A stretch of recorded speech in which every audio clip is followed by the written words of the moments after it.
Hello guys, तो कैसे आप सभी लोग। आज हम लोग बात करने वाले डीमंस ऑफ द शैडो रेलम का एपिसोड नंबर 18 के बारे में। तो ज़्यादा बात नहीं करेंगे, सीधा चलेंगे एपिसोड की तरफ को। तो स्टार्टिंग में हम लोगों को बहुत पुराने सीन दिखाया जाता है जहाँ पे आशा को ईरू का मम्मी पापा लेके भाग रहा था। तभी हम लोगों को दिखाया जाता है वो लोग पहाड़ में कुछ सिग्नल जला रहा था। तभी आशा का जो मम्मी है वो भागते हुए आता है, आके बोलता है सिग्नल मत लो, वो लोग भी जान जाएंगे। और मैं इतना सब कुछ नहीं जानता हूँ कि हम लोग ऐसे कैसे प्रोटेक्ट कर पाएंगे। और मैं जब आया था इधर, मैं कुछ चीजें लाया था। तो कौन सा चीज है, हम लोग को एक फोन दिखाया जाता है। फिर उसके मम्मी का वॉइस ओवर आता है कि मैं जब हिगासी विलेज में आया था, मैं बहुत कोशिश किया था एक फोन ढूंढने के लिए, लेकिन मुझे कहीं पे नहीं मिला। लेकिन अब हम लोग नीचे जा रहा है तो शायद इसके चार्ज नहीं है, इसीलिए नहीं चलेगा। फिर हम लोगों को दिखाया जाता है दो बंदा आता है, आगे बोलते हैं ये लोग तुम लोग कौन हो, तुम्हारा ड्रेस ऐसा क्यों है। फिर आशा का मम्मी थोड़ा बहुत ढकने के लिए बोलते हैं हम लोग कॉस्प्ले कर रहे हैं टोक्यो के एक इवेंट में। फिर यूरू का जो पापा था वो समझ गया होता है कि ये लोग एसएसएन है, ठीक है। फिर वो क्या करता है, फिर वो सीधा उनके चुनौती देता है। फिर भाई ये कि बाहर में दोनों को ढेर कर देता है, ठीक है। फिर आशा का मम्मी और उसके पापा भागता है। आशा का मम्मी का भय जवाब आता है कि मैं कैसे इनको बचाऊंगा, अगर मैं जब मर जाऊंगा, ये बड़े हो जाएगा, तब भी हिगासी गांव से लोग आएगा, इसको उठा के ले जाएगा।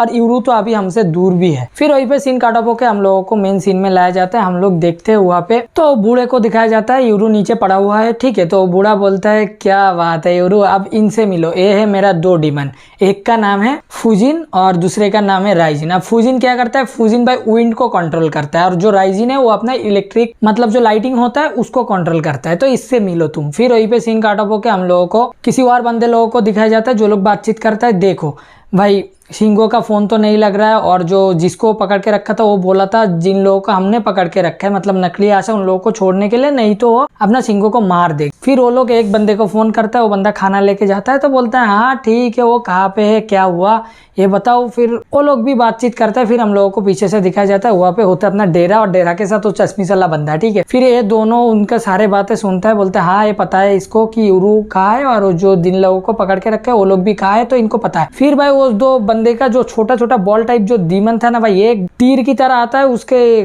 देखो जो पीछे होते हैं ना गले के जो पीछे के साइड, इसमें घुस जाता है, जाके भाई उसको पूरा अपने बस में कर लेके पूरा इन्फॉर्मेशन ले लेता है कि यूरू कहाँ पे है और कहाँ पे वो नकली आशा है। फिर लेने के बाद वहीं पे सीन कट ऑफ होकर हम लोगों को दिखाया जाता है यूरू के उधर, ठीक है। फिर भाई यूरू को मारने के लिए ये लोग रेडी होता है। तभी इन लोगों को कुछ फील होता है कि बाहर से कोई आ रहा है। अब कौन आ रहा है, हम लोगों को दिखाया जाता है वही बंदा आ रहा है जो खाना लेके आ रहा था।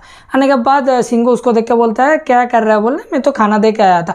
फिर हम लोगों को दिखाया जाता है वो भाई उधर ही बेहोश, और अंदर से आता है डेरा, और वो चश्मे वाला बंदा आके भाई एक तो चाकू नाइफ निकलता है और दूसरा गन। फिर हम लोगों को दिखाया जाता है यूरू बोल देता है तुम पहले संभल के रहो, क्योंकि इसका जो डीमन है विंड और लाइटिंग को कंट्रोल करता है। फिर हम लोग देखते हो फूजिन को बुलाता है, फूजिन भाई रॉकेट की तरह जाता है, लेकिन जो बंदा गिरा था उसको ऊपर कर देता है, उसी के भाई जितना भी सिलस तो बंदा मर गया। फिर हम लोगों को दिखाया जाता है जो अपना आसुमा का जो ब्लैक डीमन था ना, वो भाई यूरू को पकड़ता है और उधर से निकल जाता है। फिर वो बूढ़ा आसुमा के ऊपर थोड़ा गुस्सा होता है। फिर आसुमा बोलता है आप गुस्से क्यों हो रहे हो, इधर से यूरू रहता तो हम लोग नहीं चाहते ना कि ये लोग पकड़ के ले जाए, इसलिए मैं वो किसी सेफ जगह भेज दी है। फिर हम लोगों को दिखाया जाता है डेरा, और बंदा बोलता है इधर यूरू नहीं है तो हम लोगों का भी कोई काम नहीं है। फिर वो लोग जाता है। फिर भाई हम लोग बूढ़े हंसते हंसते बोलते हैं फूजिन। फिर इन लोगों को तो लगे पड़े, दोनों को मतलब शायद लात या विंड मार के निकल दिया। एक बंदे घूम रहा है और उधर से डेरा निकल गया। अब डेरा किसके पीछे जा रहा है, ब्लैक डीमन के। अब ब्लैक डीमन भाई धीरे धीरे जा रहा है। तो इससे आसुमा को समझ में डेरा को समझ में आ गया कि ये बंदा चाहता है कि मैं उसको फॉलो करूं। फिर एक बिल्डिंग के छत पे जाता है, जाने के बाद उस डीमन के ऊपर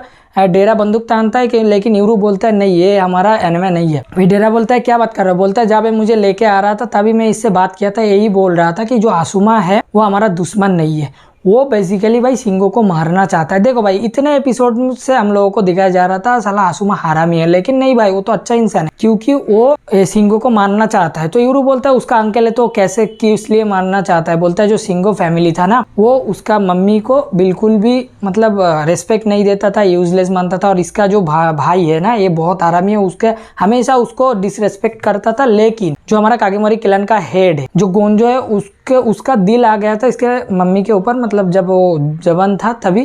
तो इन लोगों का शादी हुआ था, और इन दोनों को काम पे मतलब यूज करके जो शिंगो है उसका भाई वो बहुत बड़ा बिजनेसमैन बन गया। फिर भी उसको मम्मी को डिसरेस्पेक्ट करता था, और उसका जो मतलब अपना आसुमा है उसे भी डिसरेस्पेक्ट करता था। तो यही रीजन है कि आसुमा उसको मारना चाहता है। फिर यूरू बोलता है तुम तो वहीं पे रहते हो, तुम तो अपने हाथों से मार सकते थे। फिर वो जो ब्लैक डीमन है वो बोलता है देखो हम आसुमा का जो डीमन है वो फूजिन और राइजिन से नहीं लड़ सकता, क्योंकि वो दोनों बहुत पावरफुल है और बहुत फास्ट है।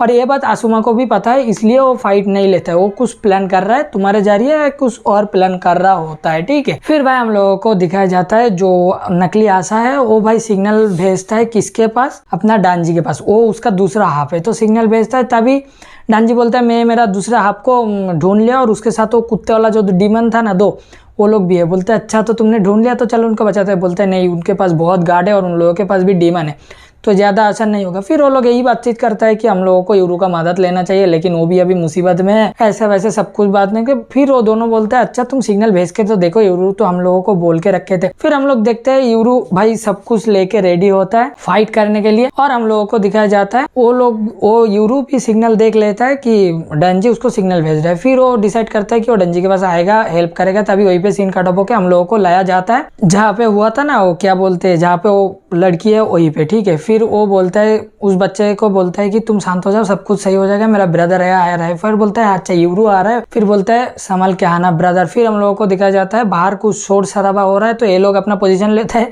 क्या पोजीशन लेगा भाई, दरवाजा ही तोड़ के कोई आ गया। फिर इन लोगों को लगता है यूरू आ गया, लेकिन भाई यूरू नहीं, उधर असली आशा आता है आके। इसको देख के थोड़ा और गुस्सा हो जाने के बाद वहीं पे भाई सीन काट और एपिसोड खत्म। तो आई होप कि गाइस तुम लोगों को एपिसोड मतलब जो क्या बोलते हैं 18 बहुत अच्छे से समझ में आ गया। देखो भाई दूसरे पार्ट में ज्यादा कुछ हुआ नहीं, बस ऐसे ही बातचीत हुआ था, तो मैं शॉर्ट में कवर कर दिया हूँ, ठीक है।